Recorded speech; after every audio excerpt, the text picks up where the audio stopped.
¡Por Crom! Buenas noches, noctámbulos. Conan el Bárbaro intenta robar un tesoro de valor incalculable.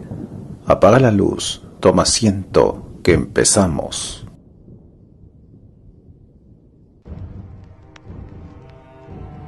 Crónicas Nemedias presenta Conan el Bárbaro.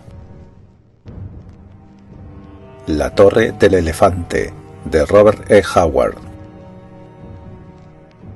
Siguiendo hacia el sur y pasando por las abruptas montañas que separan los pueblos iborios del este de las estepas turanias, Conan llega finalmente a Arenhum, la conocida ciudad de los ladrones de Zamora, ajeno a la civilización y profundamente anárquico por naturaleza. No tarda en encontrar, o mejor dicho, en ganarse, un lugar como ladrón profesional, entre gentes que consideran el robo como un arte y una ocupación respetable. Por ser muy joven aún, y más osado que hábil, sus progresos en la nueva profesión son bastante lentos al comienzo. Las antorchas resplandecían lóbregamente en las fiestas del Maul, donde los ladrones del este celebraban el carnaval por la noche. En el Maul podían estar de juerga y hacer todo el ruido que quisieran, puesto que las personas decentes evitaban esos barrios y los guardianes, bien pagados con monedas de todas clases, no interferían en sus diversiones. A lo largo de las callejuelas tortuosas y sin empedrar, llenas de basura y de charcos fangosos, los juerguistas borrachos caminaban tambaleándose y gritando estrepitosamente.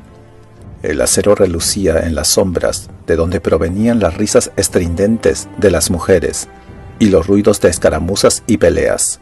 La pálida luz de las antorchas se reflejaba a través de las ventanas rotas y de las puertas abiertas de par en par, y en el exterior, el olor a rancio del vino y de los cuerpos sudorosos, el clamor de los bebedores que golpeaban las duras mesas con los puños y cantaban canciones obscenas, sorprendían como una bofetada en pleno rostro. Las risotadas resonaban estrepitosamente en el techo bajo y manchado por el humo de uno de aquellos antros, donde se reunían pícaros de todo tipo, luciendo toda clase de andrajos y harapos. Había rateros furtivos, raptores lascivos, ladrones de dedos ágiles, bravucones jactanciosos con sus mozas, mujeres de voces estridentes, vestidas con ropas no menos chillonas. Los bribones del lugar eran mayoría zamorios de piel oscura y ojos negros, con dagas en sus cintos y astucia en los corazones. Pero también había allí lobos de varios pueblos extranjeros. Llamaba la atención un gigante hiperbóreo renegado, taciturno, peligroso, con un sable colgando de su lúgubre y feroz corpachón, puesto que los hombres llevaban el acero sin disimulo en el Maul. Había también un falsificador chemita, de nariz ganchuda y rizada barba de color negro azulado. Un poco más allá, una moza britunia, de mirada descarada, sentada sobre las rodillas de un hombre de Wunderland, de cabello leonado. Se trataba de un mercenario errante, un desertor de algún ejército derrotado, y el obeso y grosero bribón, cuyas bromas procaces eran motivo de regocijo general, era un secuestrador profesional que había venido de la lejana tierra de Kod para enseñar a los somorios a raptar mujeres. Si bien estos conocían mucho mejor este arte de lo que aquel hombre pudiera saber jamás.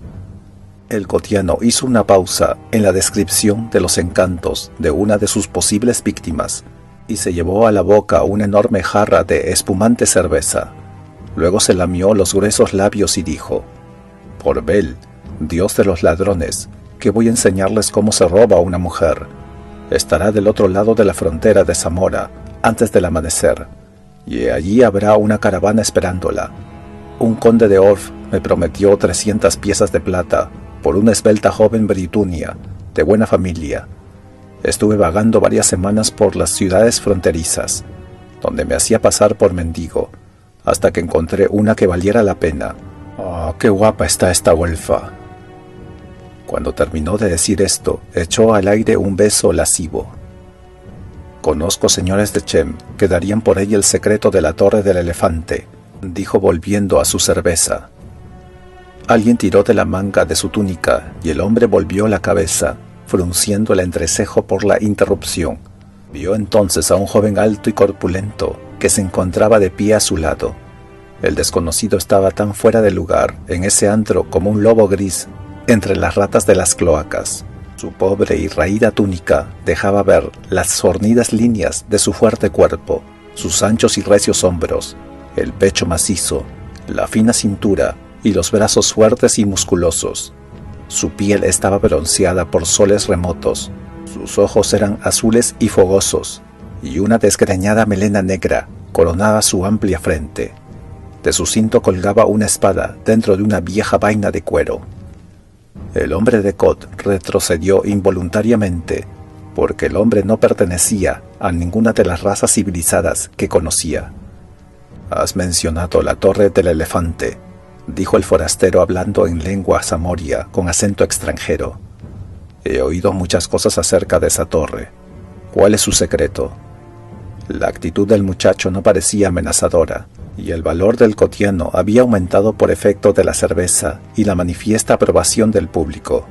El hombre lo miró henchido de vanidad y dijo: «¿El secreto de la Torre del Elefante?», exclamó.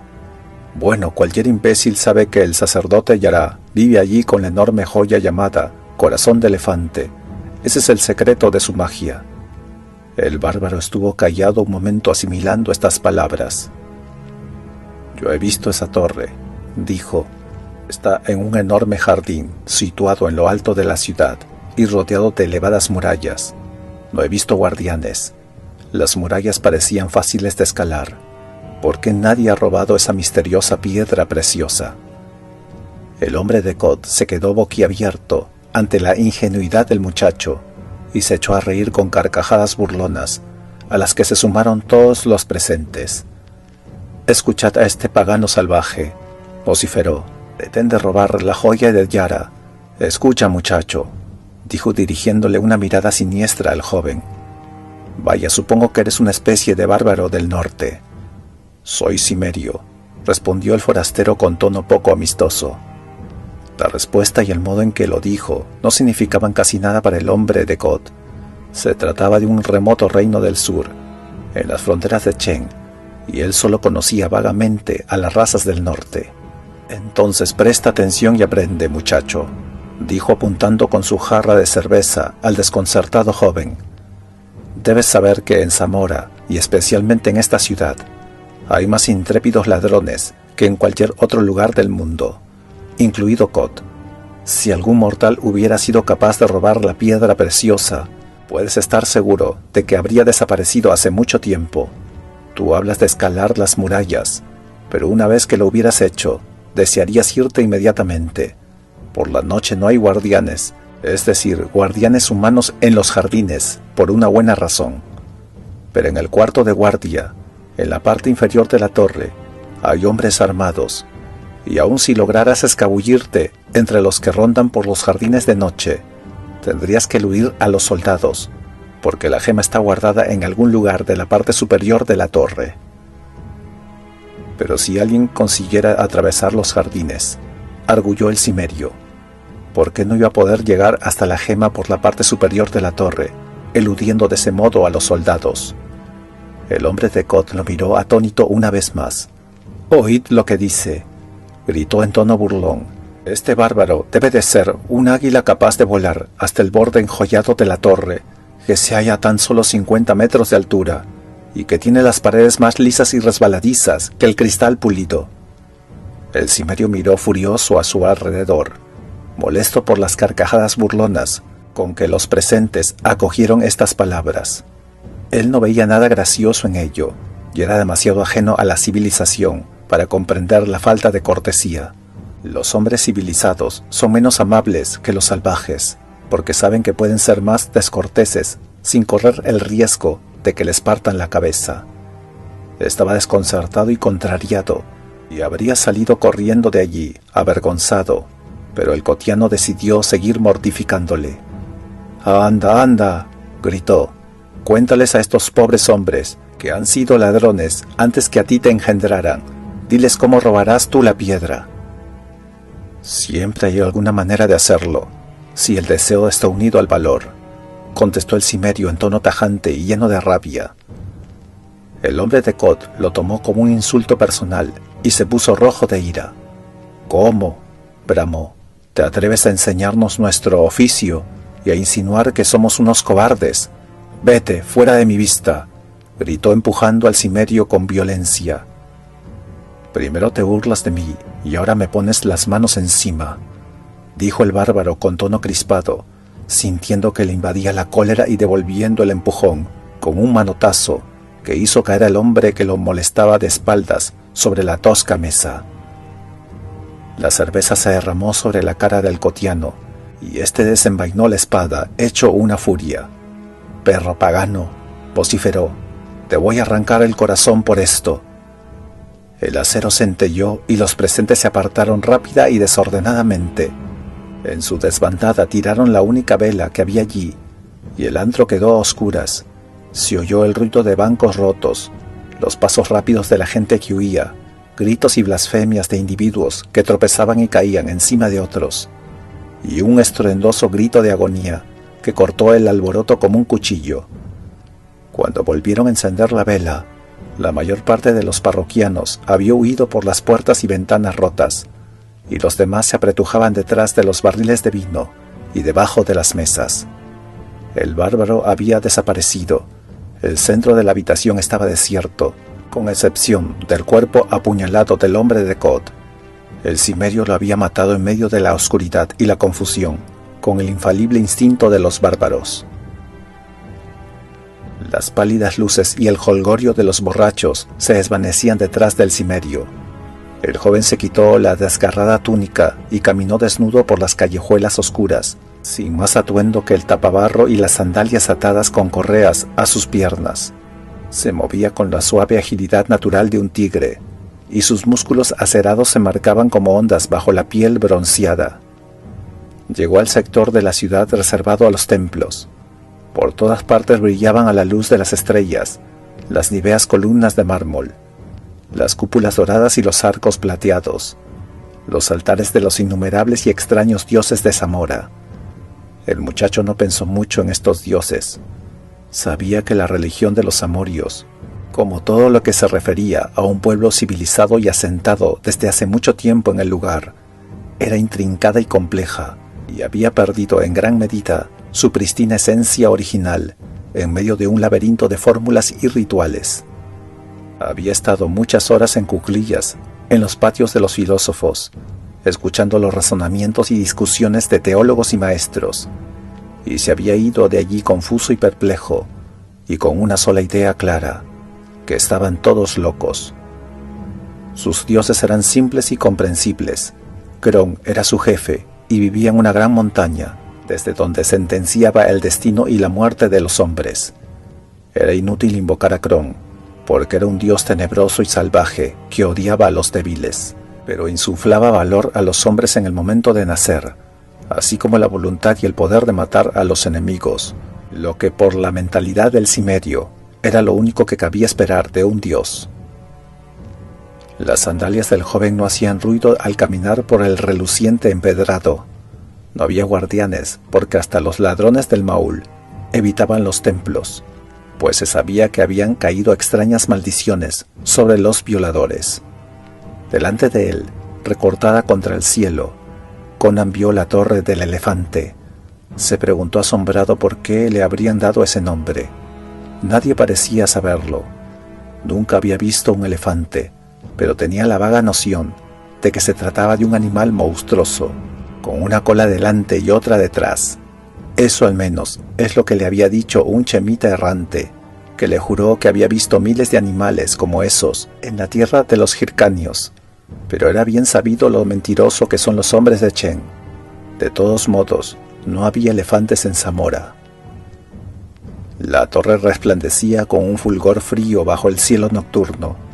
A la luz del sol, en cambio, su brillo era tan deslumbrante que pocas personas podían soportarlo. Se decía que estaba hecha de plata. Era redondeada y tenía la forma de un cilindro fino y perfecto. de casi 50 metros de altura, y su borde brillaba a la luz de las estrellas, debido a las enormes joyas que lo adornaban. La torre se alzaba entre los árboles exóticos y cimbreantes de un jardín situado a gran altura. Había una gran muralla alrededor de este jardín, y por fuera un terreno intermedio, rodeado asimismo por un muro. No se veía ninguna luz. Parecía que la torre no tuviera ventanas, al menos por encima del nivel de la muralla interior. Tan solo las gemas de la cúpula brillaban con un esplendor helado bajo el firmamento. Los matorrales cubrían parte de la muralla exterior, de menor altura. El cimerio se acercó al paredón y lo midió con la mirada. Era alto, pero él podía saltar y alcanzar el borde con los dedos. Luego sería un juego de niños tomar impulso y pasar al otro lado, y no tenía ninguna duda de que podía salvar la muralla interior de la misma manera. Pero vaciló al pensar en los extraños peligros que, según se decía, le esperaban a quienes entrasen allí. Esa gente le resultaba extraña y misteriosa. No eran de raza, y ni siquiera tenían la misma sangre que los britunios más occidentales, los nemedios, los cotios y los aquilonios, de cuyas culturas y misterios había oído hablar. Los amorios, en cambio, eran un pueblo muy antiguo y, por lo que pudo apreciar, muy maligno. Pensó en Yara, el sumo sacerdote que condenaba a los hombres y lanzaba extrañas maldiciones desde su enjollada torre, y se le pusieron los pelos de punta al recordar la leyenda que le contó un paje ebrio de la corte, según la cual Yara se había reído en la cara de un príncipe hostil y alzó delante de él una gema que brillaba con un resplandor incandescente y maligno, de la que emergieron unos rayos cegadores que envolvieron al príncipe. Este cayó al suelo dando un grito y quedó reducido a un marchito bulto oscuro, que se convirtió en una araña negra, y cuando éste trató de huir frenéticamente, Yara la aplastó con el pie. Yara no salía con frecuencia de su torre mágica, y cuando lo hacía era para lanzar una maldición y hacer el mal a algún hombre o pueblo. El rey de Zamora le temía más que a la muerte, y estaba siempre borracho porque era la única forma de soportar el miedo. Yara era muy viejo. La gente decía que tenía cientos de años y agregaba que viviría eternamente debido al poder mágico de su piedra preciosa, que los hombres llamaban corazón de elefante.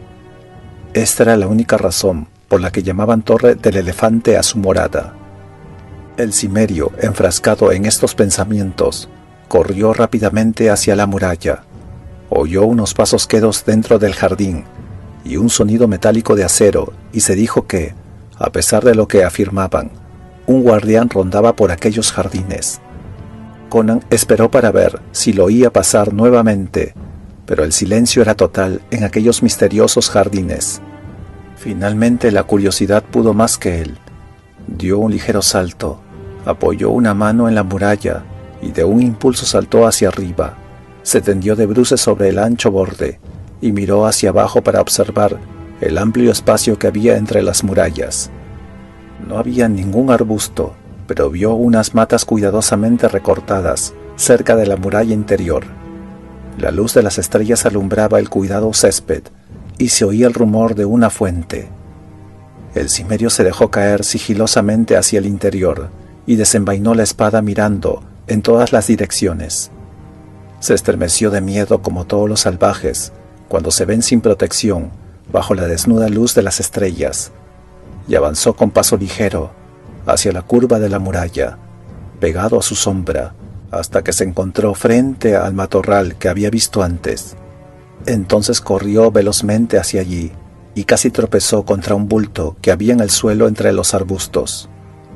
Una rápida mirada en todas las direcciones le aseguró que no había ningún enemigo a la vista. Entonces se agachó para investigar. Sus agudos ojos le permitieron descubrir, aún en la semioscuridad, a un hombre corpulento que llevaba una armadura plateada y el casco con penacho de la Guardia Real de Zamora. Junto a él había un escudo y una lanza, y se dio cuenta de inmediato de que el hombre había sido estrangulado. El bárbaro miró preocupado a su alrededor. Supo enseguida que aquel hombre debía de ser el guardia que había oído pasar desde su escondite. En ese breve intervalo de tiempo, unas manos anónimas habían emergido de la oscuridad para quitarle hasta el último hálito de vida al soldado. Aguzando la vista en la penumbra, vio que alguien se movía entre los arbustos próximos a la muralla. Se dirigió hacia allí, empuñando la espada. No hizo más ruido que el que hubiera hecho una pantera acechando furtivamente en la noche, pero a pesar de ello, el hombre al que seguía lo oyó. El cimerio alcanzó a ver un enorme cuerpo cerca de la muralla y se sintió aliviado al comprobar que al menos era una figura humana. Entonces el individuo giró rápidamente sobre sus talones y lanzó un grito de asombro que denotaba pánico. Hizo ademán de dar un salto hacia adelante, con las manos extendidas, pero retrocedió al ver el brillo de la espada de Conan. Durante unos segundos llenos de tensión, ninguno dijo una palabra, sino que esperaron atentos a lo que pudiera ocurrir. «Tú no eres soldado», dijo finalmente el extraño en voz muy baja. «Tú eres un ladrón igual que yo». «¿Y quién eres tú?», preguntó el cimerio con un susurro receloso. «Soy Taurus de Nemedia». El joven bárbaro bajó su espada y dijo: «He oído hablar de ti. Todos te llaman el príncipe de los ladrones». El extraño le contestó con una risa contenida. Taurus era tan alto como el cimerio, pero más corpulento. Aunque tenía un voluminoso vientre y era gordo, cada uno de sus movimientos denotaba un magnetismo dinámico y sutil, que se reflejaba en sus penetrantes ojos, que brillaban como centellas, llenos de vida, aún a la luz de las estrellas. Iba descalzo y llevaba algo que parecía una cuerda fuerte y delgada enrollada, con nudos distribuidos en forma regular. «¿Quién eres?», susurró. «Soy Conan el cimerio», contestó el joven. «He venido a ver si podía robar la gema de Yara, que todos llaman corazón de elefante». Conan notó que el enorme vientre se sacudía por las risas contenidas del Nemedio, pero se dio cuenta de que no eran despectivas. «Oh, por Bel, dios de los ladrones», dijo Taurus entre dientes. «Yo había pensado que era el único con valor suficiente para intentar este robo. Estos amorios se consideran ladrones. ¡Ja! Conan, me gusta tu osadía. Nunca he compartido una aventura con nadie, pero por Bel, que vamos a intentar esto juntos, si estás de acuerdo». «Entonces tú también estás en busca de la gema». «¿Qué otra cosa podría buscar? He estado trazando mis planes durante meses, pero me parece que tú, en cambio, has actuado en forma impulsiva, amigo». «¿Eres tú quien ha matado al soldado?» «Por supuesto. Me arrastré por la muralla cuando él estaba en el otro extremo del jardín. Cuando me escondí entre los matorrales me oyó, o creyó haber oído algo. En el momento en que cometió el error de venir hacia mí, fue muy fácil ponerme detrás de él y apretarle el cuello por sorpresa, asfixiándolo hasta que exhalara el último suspiro de su necia vida. Era como casi todos los hombres, medio ciego en la oscuridad». «Pero has cometido un error», dijo Conan. Los ojos de Taurus se encendieron de cólera cuando dijo: «¿Un error yo? Imposible. Deberías haber ocultado el cadáver entre los arbustos. El novato pretende enseñar su arte al maestro. Debes saber que no cambian la guardia hasta pasada la medianoche. Si alguien viene a buscarlo ahora y encuentra su cuerpo, irá a comunicarle inmediatamente la noticia a Yara, lo que nos daría tiempo para escapar. Pero si no lo hallaran, rastrearían los arbustos y nos atraparán como a ratas en una trampa». «Tienes razón», admitió Conan. «Así es, ahora escucha. Estamos perdiendo tiempo con esta maldita discusión. No hay guardianes en el jardín interior, quiero decir guardianes humanos, aunque hay centinelas que son mucho más peligrosos aún. Es su presencia la que me ha detenido durante tanto tiempo, pero finalmente he descubierto una forma de burlarlos». «¿Y qué me dices de los soldados que vigilan en la parte inferior de la torre?» «El viejo Yara vive en las habitaciones superiores. Por ese camino entraremos, y saldremos, espero. No me preguntes cómo. He planeado una forma de hacerlo. Nos introduciremos furtivamente por la parte superior de la torre, y estrangularemos al viejo Yara, antes de que nos pueda hechizar con alguno de sus condenados maleficios. Al menos lo intentaremos. corremos el riesgo de que nos convierta en arañas o en sapos asquerosos. Pero por otro lado, tenemos la posibilidad de obtener toda la riqueza y el poder del mundo. Un buen ladrón debe saber correr riesgos. Iré hasta donde sea, dijo Conan quitándose las sandalias. Entonces sígueme.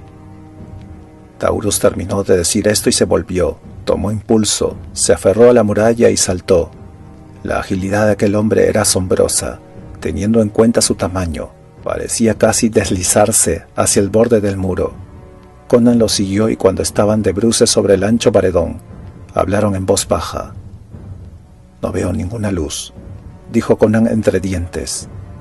La parte inferior de la torre se parecía mucho a la parte que se veía desde afuera del jardín, un cilindro perfecto y brillante, que no parecía tener ninguna abertura. «Hay puertas y ventanas hábilmente construidas», respondió Taurus, «pero están cerradas. Los soldados respiran el aire que viene de arriba». El jardín era un vago conjunto de sombras cubiertas de pequeños árboles, donde se balanceaban sombríamente, en la oscuridad, ligeros arbustos. El cauto espíritu de Conan sintió el aura amenazadora que se cernía sobre aquel lugar. Percibió la mirada ardiente de unos ojos invisibles y sintió un aroma sutil que le erizó instintivamente el pelo de la nuca, como a los sabuesos cuando huelen la presencia de su antiguo enemigo. «Sígueme», susurró Taurus. «Ven detrás de mí, si aprecias en algo tu vida».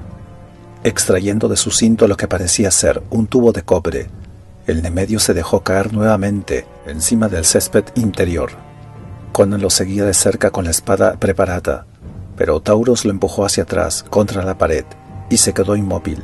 Estaba en una actitud de tensa expectación, y su mirada, al igual que la de Conan, estaba fija en las sombras de los arbustos que había cerca de allí. La mata se movía a pesar de que la brisa había dejado de soplar. En ese momento vieron dos enormes ojos resplandecientes entre las ondulantes sombras, y detrás de estos pudieron ver otros destellos de fuego que centellaban en la oscuridad. «¡Leones!», musitó Conan. «Sí, de día los encierran en unas cavernas subterráneas que hay debajo de la torre. Por eso no hay guardianes en este jardín». Conan contó rápidamente los ojos y dijo: «Yo veo 5, pero quizá haya más en los matorrales. Nos atacarán de un momento a otro». «Silencio», dijo Taurus en voz muy baja, apartándose del muro con prudencia, como si estuviera caminando sobre cuclillas y alzando el delgado tubo. Se oían ruidos sordos provenientes de las sombras y se veía avanzar los ojos resplandecientes. Conan percibió las inmensas mandíbulas babeantes y las colas que azotaban el aire en todas las direcciones. La tensión era insoportable. El cimerio empuñó la espada, a la espera del inevitable ataque de los gigantescos cuerpos. Entonces Taurus se llevó el extremo del tubo a los labios y sopló con fuerza. Un gran chorro de polvo dorado salió por el otro extremo y se extendió instantáneamente, formando una densa nube de color verde amarillento que cubrió los arbustos, ocultando los resplandecientes ojos. Taurus corrió apresuradamente hacia el muro. Conan lo miró sin comprender. La densa nube ocultaba los matorrales y no se oía nada. «¿Qué es ese polvo?», preguntó el joven preocupado. «Es la muerte», dijo el Nemedio con tono sibilante.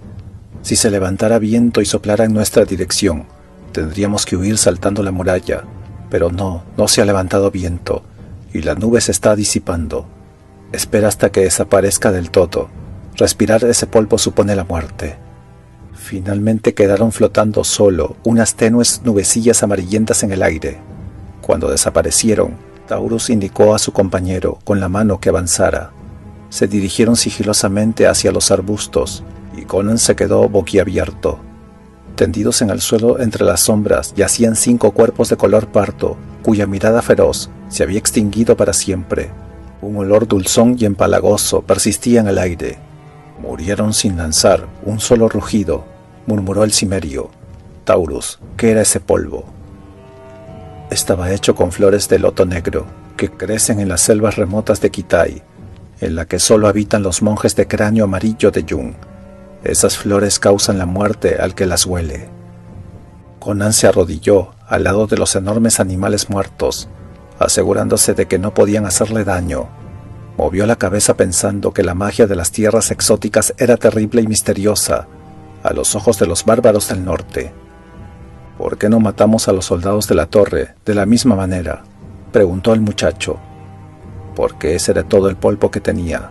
Su obtención fue una hazaña de que por sí sola hubiera bastado para hacerme famoso entre todos los ladrones del mundo. Lo robé de una caravana que se dirigía a Estigia y me apoderé de él, con su bolsa tejida con hilos de oro, cogiéndola entre los anillos de la inmensa serpiente que lo cuidaba, sin siquiera despertarla. Pero vamos ya a por Bel, vamos a pasarnos toda la noche hablando». Entonces se arrastraron entre los arbustos hasta llegar a la fulgurante base de la torre, y allí, imponiendo silencio con un gesto, Taurus desenrolló la cuerda de nudos, en uno de cuyos extremos había un fuerte gancho de acero. Conan intuyó cuál era su plan, y no hizo ninguna pregunta. Entretanto, el Nemedio cogió la soga a corta distancia del gancho, y comenzó a hacerlo girar sobre su cabeza. Conan apoyó su oreja sobre la lisa superficie del muro, para ver si escuchaba algo, pero no oyó nada. Evidentemente los soldados que estaban dentro no sospechaban la presencia de los intrusos, que habían hecho menos ruido que el viento de la noche, soplando entre los árboles. Sin embargo, el bárbaro sentía un extraño nerviosismo, tal vez fuera por el olor de los leones, que se percibía en todas partes. Taurus lanzó la cuerda con un movimiento uniforme y ondulante de su fuerte brazo.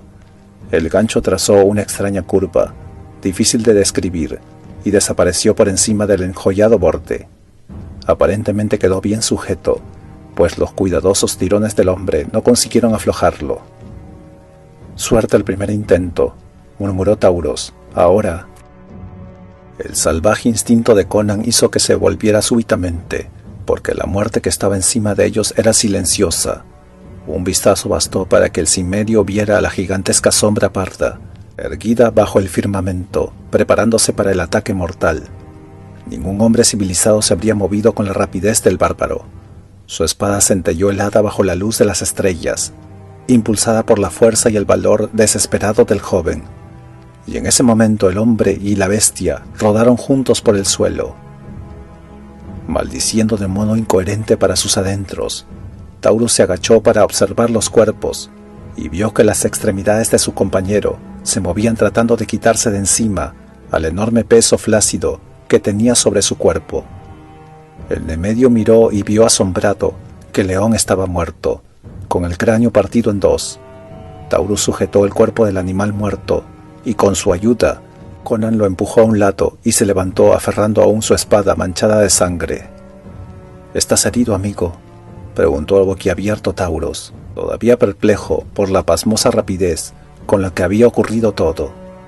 «Por Kron no», respondió el bárbaro, «pero me he librado por poco, porque esta maldita bestia no rugió en el momento de atacar».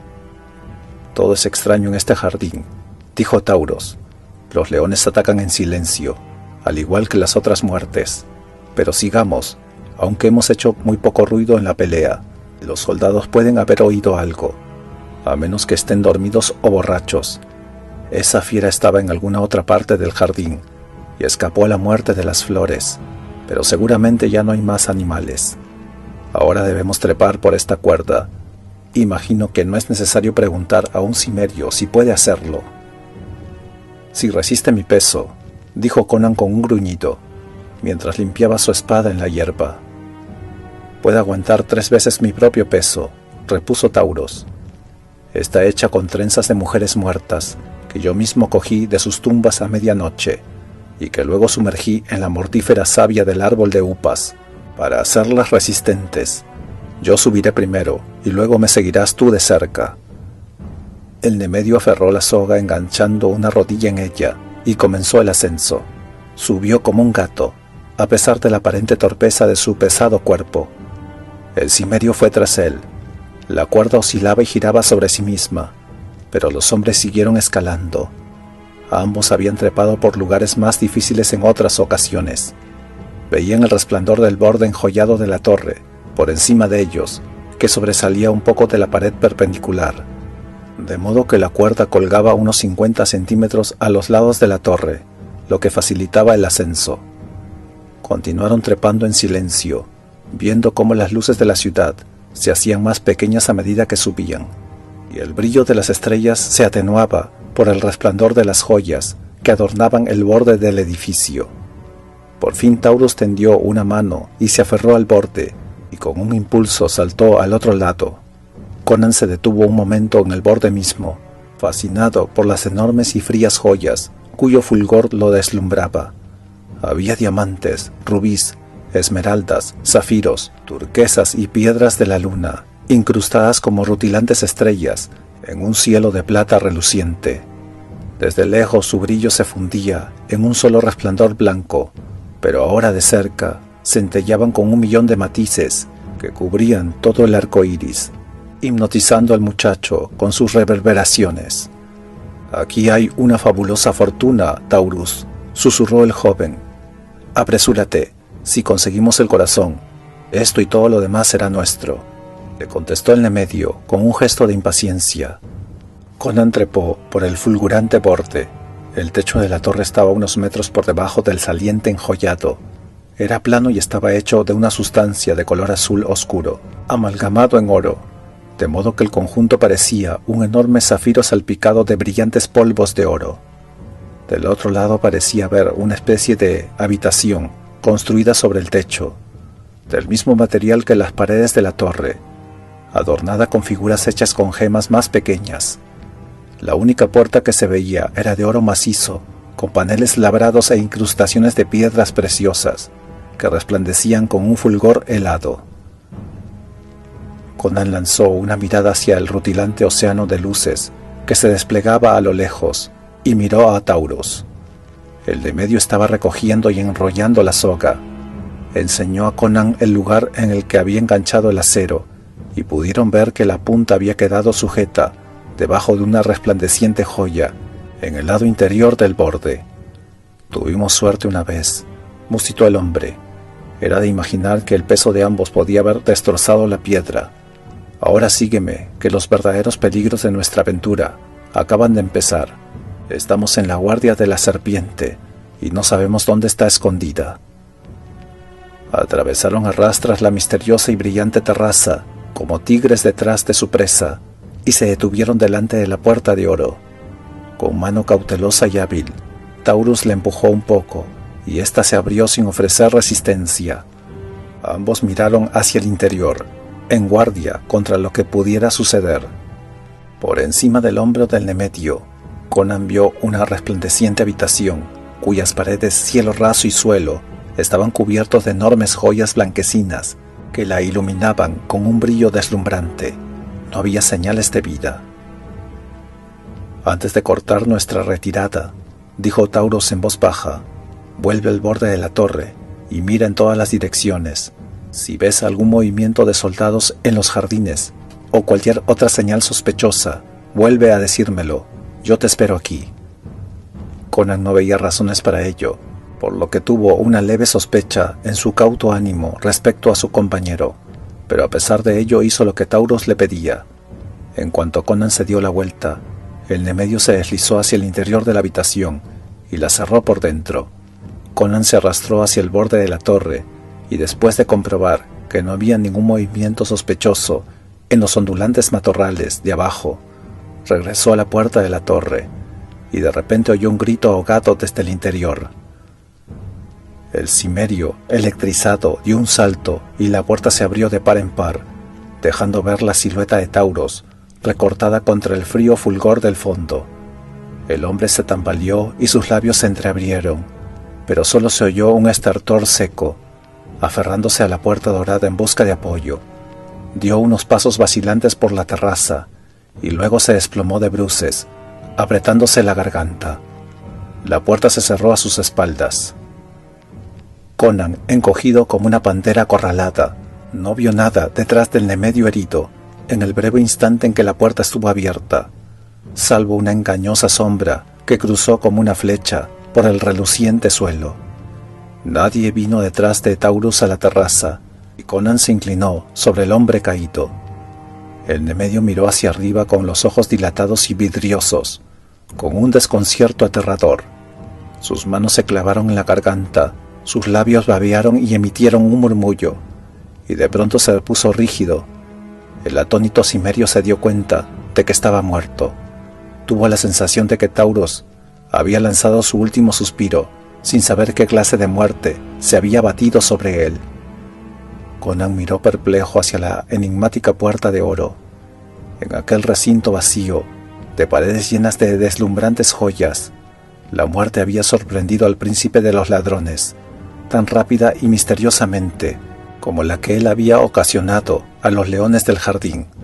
El bárbaro pasó su mano con cuidado por el cuerpo semidesnudo del hombre tratando de ver si había aún herida, pero las únicas señales de violencia que tenían estaban entre los hombros, en la base de su cuello de toro. Eran 3 heridas pequeñas, como si 3 uñas afiladas se hubieran hundido profundamente en su carne. Los bordes de las heridas eran negros y emanaban un leve hedor putrefacto. ¿Serían dardos venenosos?, se preguntó Conan, pero en ese caso deberían estar clavados todavía en las heridas. El Cimerio se acercó cautelosamente a la puerta dorada, la empujó y vio ante sus ojos una habitación vacía, bañada por el resplandor helado y rutilante de miríadas de piedras preciosas. En el mismo centro del cielo raso observó distraídamente un dibujo extraño. Se trataba de un diseño octogonal de color negro, en cuyo centro brillaban 4 piedras preciosas, con un fulgor rojo distinto al resplandor blanco de las demás joyas. En el extremo opuesto de la habitación había otra puerta, igual a aquella en la que él se hallaba, aunque no tenía paneles tallados. La muerte habría venido de allí, y una vez logrado su designio, se habría alejado por el mismo sitio. Después de cerrar la puerta, el Cimerio dio unos pasos por la habitación. Sus pies desnudos no hacían ruido sobre el suelo cristalino. No había sillas ni mesas. Se veían tan solo 3 o 4 lechos cubiertos de seda, con extraños bordados en oro, y varios cofres de caoba con refuerzos de plata. Algunos de estos estaban cerrados con pesados candados dorados. Otros tenían las tapas talladas abiertas, y en ellos se veían montañas de joyas en un exuberante y desordenado derroche de color, para asombro del Cimerio. Conan lanzó un juramento entre dientes. Aquella noche había visto más riquezas que las que jamás hubiera imaginado que existieran en todo el mundo, y sintió vértigo de solo pensar en el valor de la joya que estaba buscando. Se encontraba en el centro de la habitación, y avanzó cautelosamente con la cabeza alta y empuñando la espada. Cuando la muerte la atacó de nuevo silenciosamente, una sombra pasó volando por el resplandeciente suelo como única advertencia, y lo que le salvó la vida fue el instintivo salto que dio hacia un lado. Vislumbró por un instante una cosa negra y peluda que pasó por encima de él, con un chasquido de colmillos, y algo que le salpicó el hombro desnudo. Eran como gotas de fuego líquido. Al dar un salto hacia atrás, con la espada en alto, vio que esa cosa horrible cayó al suelo, giró y corrió hacia él con asombrosa velocidad. Se trataba de una araña negra, imposible de imaginar, salvo en las pesadillas más horrendas. Era grande como un cerdo, y sus 8 patas gruesas y peludas transportaban su monstruoso cuerpo a gran velocidad. Sus 4 ojos de brillo maligno centellaron con una expresión de una inteligencia terrible, y sus colmillos destilaban un veneno que Conan ya conocía por las quemaduras que unas pocas gotas le habían producido en el hombro. Entonces comprendió que el veneno estaba cargado de muerte, de una muerte rápida y segura. Este era el asesino que se había dejado caer desde el centro del cielo raso y había atacado al Nemedio en el cuello. Qué necios habían sido por no sospechar que las habitaciones superiores estarían tan bien cuidadas como las inferiores. Estos pensamientos pasaron rápidamente por la cabeza de Conan, mientras el monstruo se abalanzaba sobre él. Dio un gran salto y la araña pasó por debajo, giró y volvió al ataque. Esta vez el joven la eludió, dando un salto hacia el costado, y le asestó un golpe con la espada. Su afilada hoja le cercenó una de las patas peludas, y volvió a salvarse cuando el monstruo se revolvió contra él, con los colmillos chasqueando endiabladamente. Pero la araña abandonó la persecución, se volvió, salió corriendo por el suelo cristalino y subió por la pared hasta el cielo raso, donde se encogió por un instante, mirándolo fijamente con sus demoníacos ojos rojos. Entonces, sin mediar señal alguna, se lanzó hacia el espacio, dejando tras de sí una hebra de una sustancia gris y pegajosa. Conan retrocedió para eludir el cuerpo que caía violentamente sobre él, y luego se agachó frenéticamente, justo a tiempo para no quedar atrapado por la gruesa hebra de la tela de araña. El joven vio la intención del monstruo y saltó hacia la puerta, pero la araña fue más rápida y lanzó una hebra pegajosa hacia allí, aprisionándolo.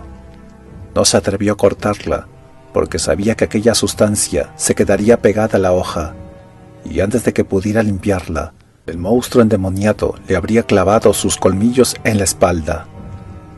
Entonces comenzó un juego desesperado, en el que el ingenio y la agilidad del hombre se enfrentaban a la astucia demoníaca y a la rapidez de la gigantesca araña.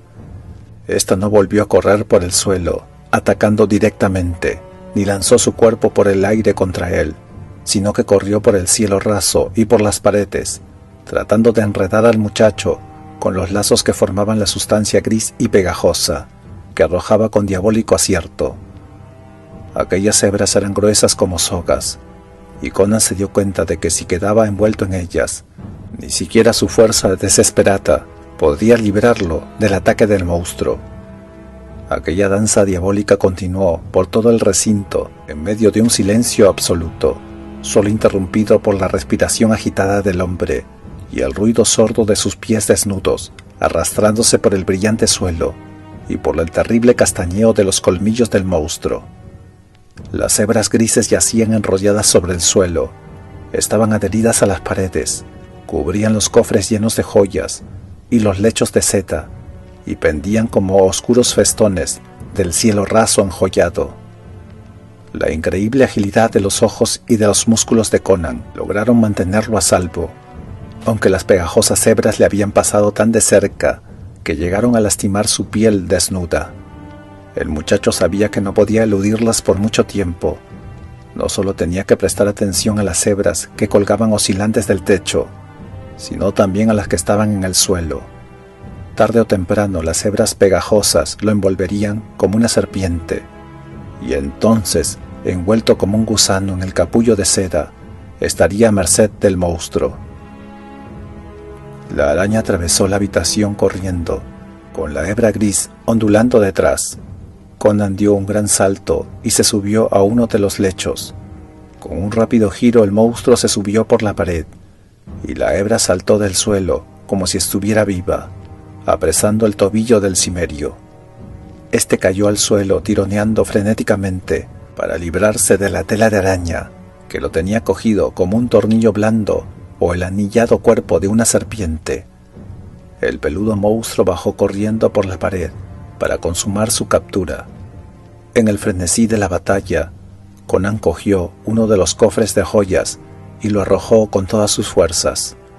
El imponente proyectil fue a dar en medio de las negras patas y aplastó al monstruo contra la pared, con un crujido sordo y repugnante. La sangre y la baba verdosa salpicaron en todas direcciones, y el destrozado cuerpo cayó al suelo junto con el cofre. La araña negra quedó aplastada entre una cantidad enorme de rutilantes joyas. Las patas peludas se movieron caóticamente. Los ojos moribundos de la araña lanzaron una última mirada que brilló como un rubí entre las centelleantes piedras preciosas. Conan miró a su alrededor, y al ver que no aparecía otro monstruo, se aplicó a quitarse la telaraña que lo apresaba. La sustancia gris se adhería tenazmente a su tobillo y a sus manos, pero por fin consiguió liberarse. Cogió su espada y se abrió camino eludiendo los grises amarillos y las hebras, y se dirigió hacia la puerta interior. No podía imaginar los horrores que le esperaban allí. El cimerio estaba enardecido, y puesto que había venido de tan lejos y superado tantos peligros, Estaba resuelto a ir hasta el final de la aventura, ocurriera lo que ocurriese. Tuvo la sensación de que la joya que buscaba no se encontraba entre las que estaban desparramadas desordenadamente por la resplandeciente habitación. Cuando hubo pasado por entre las hebras que obstruían la puerta interior, advirtió que ésta no estaba cerrada. Se preguntó si los soldados habrían descubierto su presencia. Lo cierto es que él se encontraba encima de ellos, y si era cierto lo que se decía, estaban habituados a oír ruidos extraños en la torre, sonidos siniestros y gritos de agonía y horror. El cimerio no dejaba de pensar en Yara, y no se sentía del todo confiado cuando abrió la puerta, pero solo alcanzó a ver un tramo de escalones plateados que descendían, apenas iluminados por una luz que no podía adivinar de dónde venía. Bajó silenciosamente, empuñando la espada. No oyó ningún ruido, y poco después llegó hasta una puerta de marfil, con hematites incrustados. Se detuvo a escuchar, pero no oyó nada desde el interior. Solo se veían salir lentas volutas de humo por debajo de la puerta, que despedían un olor extraño y desconocido para el cimerio. Más abajo la escalera plateada seguía descendiendo hasta perderse en las sombras, y del tenebroso agujero no provenía sonido alguno. Tenía la extraña sensación de que estaba solo en una torre habitada por espectros y fantasmas. Conan empujó sigilosamente la puerta de marfil, que se abrió en silencio hacia adentro, y permaneció en el reluciente umbral mirando fijamente a su alrededor, como un lobo en un lugar extraño, dispuesto a luchar o huir en un santiamén. Se hallaba ante una amplia habitación con una enorme cúpula dorada. Las paredes eran de jade verde y el suelo de marfil estaba parcialmente cubierto por gruesas alfombras. El humo y el olor exótico del incienso provenían de un brasero apoyado sobre un trípode dorado, detrás del cual había un ídolo sentado sobre una especie de altar de mármol. Conan miró horrorizado.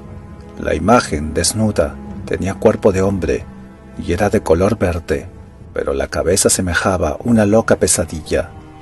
Era demasiado grande para el cuerpo y no tenía atributos humanos. Conan contempló las enormes orejas resplandecientes, la rizada trompa y los blancos colmillos de elefante que nacían de ambos lados de la trompa y terminaban en unas esferas de oro. Tenía los ojos cerrados, como si estuviera durmiendo.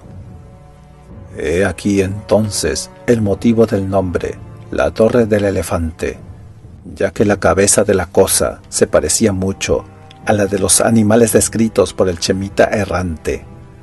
Aquel era el dios de Yara, pero ¿dónde podía estar la gema si no escondida en el interior del ídolo, puesto que la piedra se llamaba Corazón de Elefante? A medida que Conan avanzaba, con los ojos fijos en el inmóvil ídolo, este abrió súbitamente los ojos. El cimerio se quedó paralizado por la sorpresa. No era una imagen, sino una cosa viva, y él estaba atrapado en su habitación. Un indicio del terror que lo paralizaba es el hecho de que no reaccionara al instante en un arrebato de frenesí, dejando libres sus instintos homicidas. Un hombre civilizado, en su situación, sin duda habría buscado refugio, creyendo que estaba loco, pero a Conan no se le ocurrió dudar de sus sentidos. Sabía que se encontraba cara a cara con un demonio del antiguo mundo, y esa seguridad lo privó de todas sus facultades, salvo de la vista.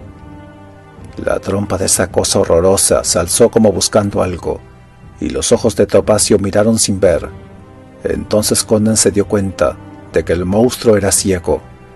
Este pensamiento calmó sus tensos nervios y comenzó a retroceder en silencio en dirección a la puerta. Pero el engendro oía. La trompa sensible se estiró hacia él y el muchacho quedó nuevamente helado de espanto cuando el extraño ser habló con una voz extraña y entrecortada, siempre en el mismo tono. El cimerio comprendió que aquella boca no fue creada para hablar un lenguaje humano. «¿Quién está ahí?», preguntó. «¿Has venido a torturarme de nuevo, Yara? No te vas a cansar nunca. Oh, Yaka-Kocha, no tendrá fin esta agonía». Las lágrimas rodaron por sus mejillas, y Conan observó las extremidades extendidas sobre el lecho de mármol. Sabía que el monstruo no podía levantarse para atacarlo. Conocía las marcas del tormento y las quemaduras del fuego, y por más duro que fuera, no podía evitar estar impresionado por las deformidades de lo que parecía haber sido un cuerpo tan bien constituido como el suyo. Y súbitamente todo el miedo y el asco se convirtieron en una profunda compasión. Conan no sabía quién era el monstruo, pero era tan evidente su terrible y patético sufrimiento que, sin saber por qué, le embargó una abrumadora tristeza. Sintió que estaba presenciando una tragedia cósmica y sintió vergüenza, como si la culpa de toda una raza hubiera caído sobre él. «No soy Yara», dijo. «Soy solamente un ladrón. No te haré daño». «Acércate para que pueda tocarte», dijo la criatura con un titubeo, y Conan se aproximó sin miedo, con la espada olvidada en su mano. La trompa sensible se alzó y palpó su rostro y sus hombros, como hacen los ciegos. El contacto era tan suave como el de la mano de una muchacha. «Tú no perteneces a la raza maligna de Yara», suspiró la criatura. «Llevas la marca de la fiereza pura y esbelta de las tierras desérticas. Conozco a tu gente desde antiguo. Los conocí con otro nombre hace mucho, mucho tiempo, cuando un mundo distinto alzaba sus brillantes torres hacia las estrellas. Pero hay sangre en tus manos. Es de la araña que había en la habitación de arriba y de uno de los leones del jardín», musitó Conan. «También has matado a un hombre esta noche», respondió el otro. «Y hay muerte arriba en la torre. Lo siento, lo sé». «Sí», admitió el cimerio. «El príncipe de los ladrones yace allá arriba, víctima de la salpicadura de un bicho». «Así es», dijo con una extraña voz inhumana, en una especie de canto monótono. «Un muerto en la taberna y un muerto en la terraza. Lo sé, lo siento. Y el tercero producirá un efecto mágico que ni el mismo Yara imagina. Oh, hechizo de la liberación, dioses verdes de Jack». Las lágrimas rodaron nuevamente por sus mejillas, mientras el torturado ser se estremecía presa de las más variadas emociones. Conan seguía mirándolo perplejo. Entonces cesaron las convulsiones. Los suaves ojos ciegos se volvieron hacia el cimerio y le hizo una seña con la trompa. «Escucha, hombre», dijo el extraño ser. «Te parezco repugnante y monstruoso, ¿no es cierto?» «No, no contestéis, lo sé. Pero tú me parecerías igual de extraño si pudiera verte. Existen muchos mundos además de esta tierra, y la vida adopta diferentes formas. No soy ni un dios ni un demonio, sino que soy de carne y hueso como tú, aunque la sustancia sea en parte distinta, y la forma esté creada con modelos diferentes. Soy muy viejo, hombre de la selva. He venido a este planeta hace mucho, mucho tiempo, con otros seres de mi mundo. El planeta verde Jack, que da vueltas eternamente en el límite de este universo. Viajamos por el espacio con poderosas alas que nos transportaron por el cosmos a mayor velocidad que la luz, porque íbamos luchando contra los reyes de Jack y fuimos derrotados y desterrados. Y jamás pudimos regresar, porque en la Tierra nuestras alas se marchitaron. Aquí vivimos, alejados de la vida terrenal. Luchamos contra los extraños y terribles seres que en ese entonces poblaban la Tierra, y por ello fuimos temidos, y nadie nos molestó en las sombrías selvas del este, donde teníamos nuestra morada. Hemos visto cómo los monos se transformaban en hombres, y los vimos construir las rutilantes ciudades de Valusia, Camelia, Comoria y otras. Los hemos visto tambalearse ante los ataques de los paganos atlantes, pictos y lemurios. Hemos visto cómo los pictos se hundían en los abismos del salvajismo y cómo los atlantes volvían a descender al nivel del mono. Hemos visto cómo los nuevos salvajes se dirigían hacia el sur desde el círculo ártico en oleadas conquistadoras para construir una nueva civilización con los nuevos reinos llamados Nemedia, Kod, Aquilonia y otros. Vimos cómo tu pueblo surgía con un nuevo nombre de las selvas de los monos que habían sido los atlantes. Hemos visto a los descendientes de los lemurios que habían sobrevivido al cataclismo levantarse una vez más, superando el salvajismo y dirigirse hacia el oeste, convertidos en hircanios. Y hemos visto cómo esta raza de seres malignos, sobrevivientes de la antigua civilización que existía antes del hundimiento de Atlantis, volvía a tener cultura y poder. Se trata de este último reino de Zamora. Hemos visto todo esto sin ayudar ni entorpecer las inmutables leyes del cosmos, y nos fuimos muriendo uno tras otro, porque nosotros, los hombres de Jack, no somos inmortales, si bien nuestras vidas son como las vidas de los planetas y de las constelaciones. Finalmente quedé yo solo, soñando con los tiempos pasados, entre los ruinosos templos perdidos de la selva de Kitai, venerado como un dios por una antigua raza de piel amarilla. Después llegó Yara, versado en oscuros conocimientos, transmitidos a través de los años de barbarie, antes del hundimiento de Atlantis. Al principio Yara se sentó a mis pies para que yo le transmitiera mi sabiduría, pero no estaba satisfecho con lo que yo le enseñaba, porque se trataba de magia blanca, y él deseaba conocer la ciencia del mal, a fin de esclavizar a los reyes y saciar su ambición demoníaca. Yo no estaba dispuesto a enseñarle ninguno de los secretos de la magia negra que había adquirido, a pesar mío, a través de los siglos. Pero su inteligencia era mayor de lo que yo había creído. Con argucias aprendidas entre las polvorientas tumbas de Estigia, me engañó y me obligó a revelarle un secreto que yo nunca quise contar a nadie, y volviendo mi propio poder en contra mío, me convirtió en su esclavo. Oh dioses de Jack, qué amarga ha sido mi vida desde aquel día. Me trajo desde las remotas selvas de Kitai, donde los monos bailan al compás de las flautas de los sacerdotes amarillos, y donde las ofrendas de frutos y vinos atestaban mis rotos altares. Nunca volví a ser el dios de las buenas gentes de la selva, sino que me convertí en el esclavo de un demonio con forma humana. Sus ojos ciegos se volvieron a inundar de lágrimas. Me recluyó en esta torre que construí para él por orden suya en una sola noche. Me dominó por medio del fuego y de la tortura, así como por medio de extraños tormentos sobrenaturales que tú no podrías comprender. Si pudiera, hace mucho tiempo hubiera puesto fin a esta larga agonía, quitándome la vida, pero él me mantuvo vivo, deforme, ciego y destrozado, para que realizara sus asquerosos deseos. Y durante 300 años he hecho su voluntad, desde este lecho de mármol, ensuciando mi alma con pecados cósmicos y mancillando mi sabiduría con crímenes, porque no podía hacer otra cosa.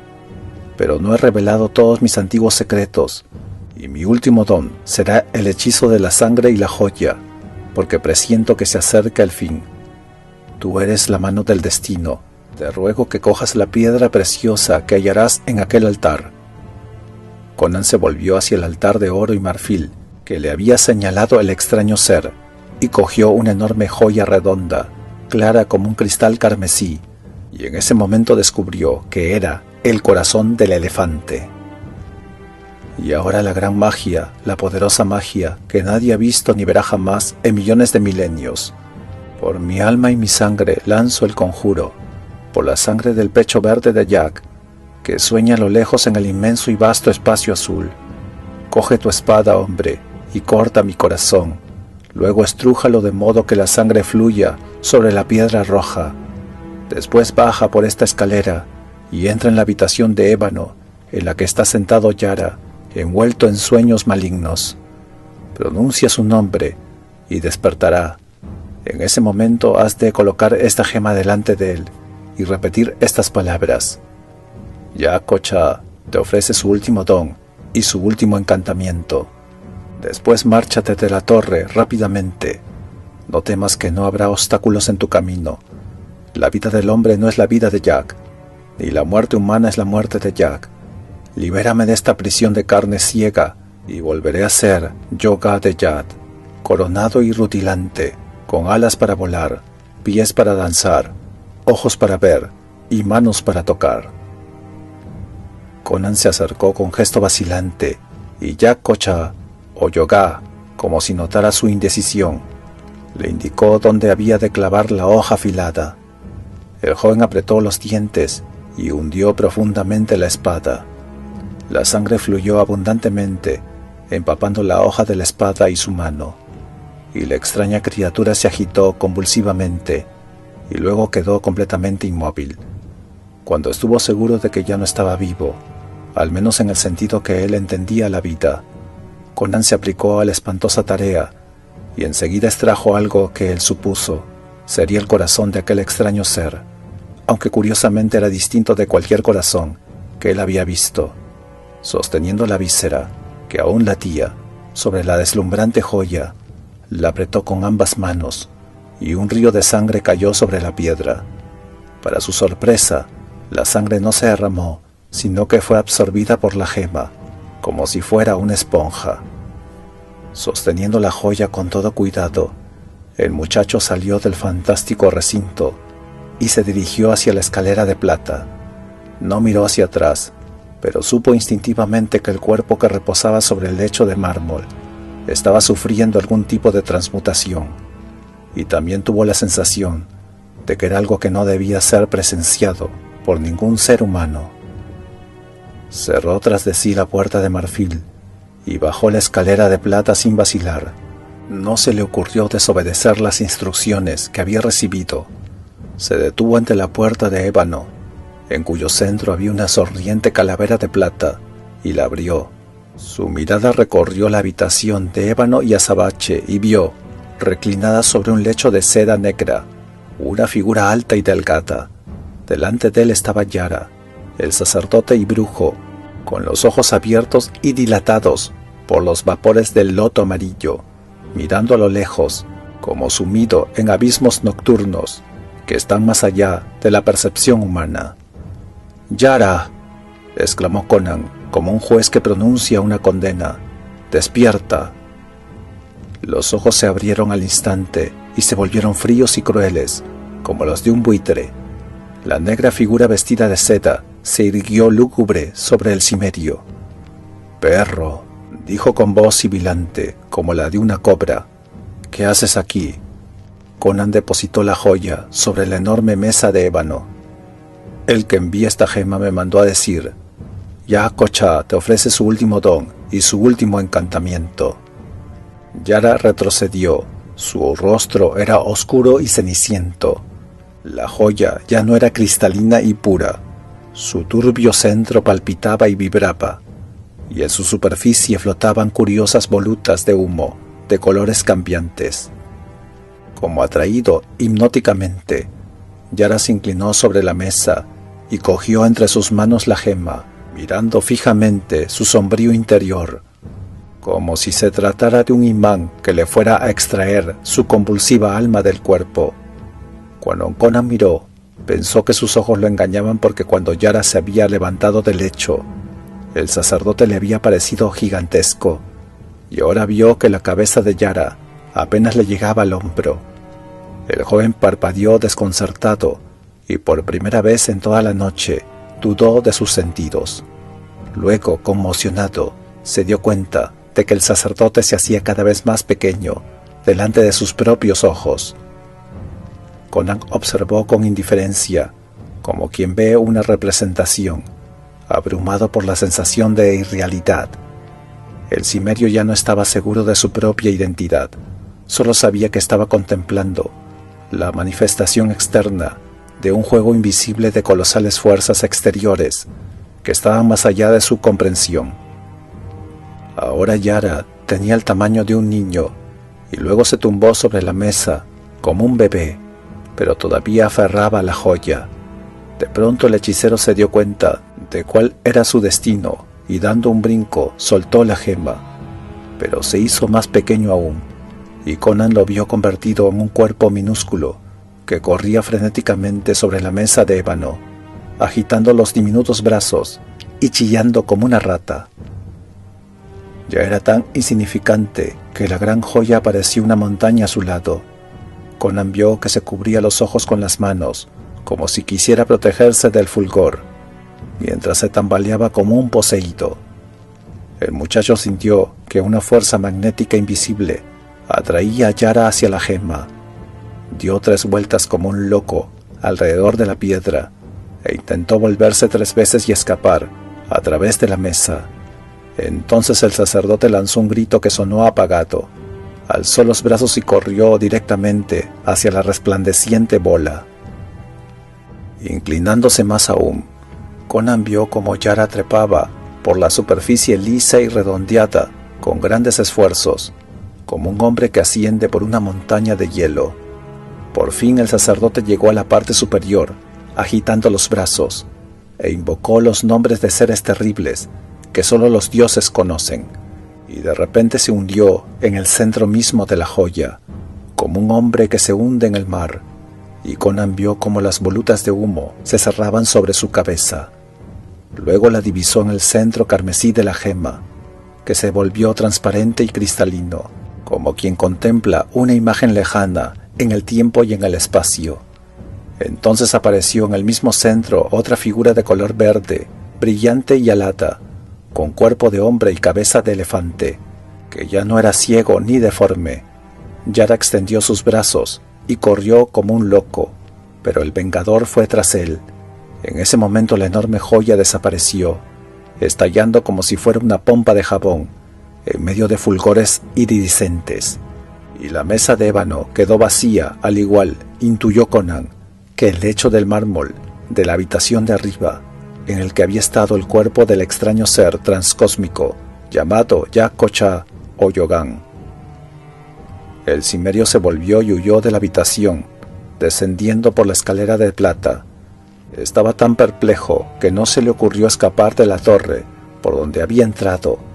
Bajó corriendo por el sinuoso y sombrío agujero plateado hasta llegar a una habitación más grande, al pie de la resplandeciente escalera. Allí se detuvo un instante. Había llegado al cuarto de los soldados. Vio el brillo de sus plateadas corazas y de las enjolladas empuñaduras de sus espadas. Se había desplomado sobre la mesa de banquetes, con las plumas oscuras ondeando sobriamente sobre los cascos de las cabezas caídas. Yacían entre los dados y entre las copas caídas, cuyo vino manchaba el suelo de color lapislázuli. Conan no sabía si se trataba de brujería o de magia, o de la oculta influencia de las enormes alas verdes, pero su camino estaba libre de obstáculos. Había una puerta de plata abierta, recortada contra la claridad del alba. El cimerio salió a los verdes jardines, y cuando la brisa del alba sopló, inundándolo de la fresca fragancia de exuberantes plantas, se estremeció como si se despertara de un sueño.